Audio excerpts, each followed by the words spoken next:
സ്തുതിയായിരിക്കട്ടെ. ഈശോയിൽ എത്ര സ്നേഹം നിറഞ്ഞവരെ. മർക്കോസിന്റെ സുവിശേഷം 16-ാം അധ്യായം 14-ാം വാക്യം. പിന്നീട് അവർ 11 പേർ ഭക്ഷണത്തിനിരിക്കുമ്പോൾ അവൻ അവർക്ക് പ്രത്യക്ഷപ്പെട്ടു. ഉയർപ്പിക്കപ്പെട്ടതിനു ശേഷം തന്നെ കണ്ടവരെ വിശ്വസിക്കാത്തത് നിമിത്തം അവരുടെ വിശ്വാസരാഹിത്യത്തെയും ഹൃദയ കാഠിന്യത്തെയും അവൻ കുറ്റപ്പെടുത്തി. കർത്താവായ ഈശോ 2 കാര്യങ്ങൾ ശിഷ്യഗണത്തെ കുറ്റപ്പെടുത്തി. ഒന്ന് വിശ്വാസരാഹിത്യം, ഹൃദയ കാഠിന്യം.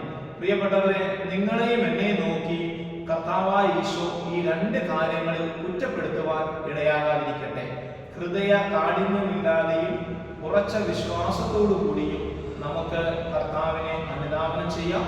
അപ്പോൾ മാത്രമാണ് നമ്മുടെ ജീവിതങ്ങൾ അനുഗ്രഹപ്രദമാവുക.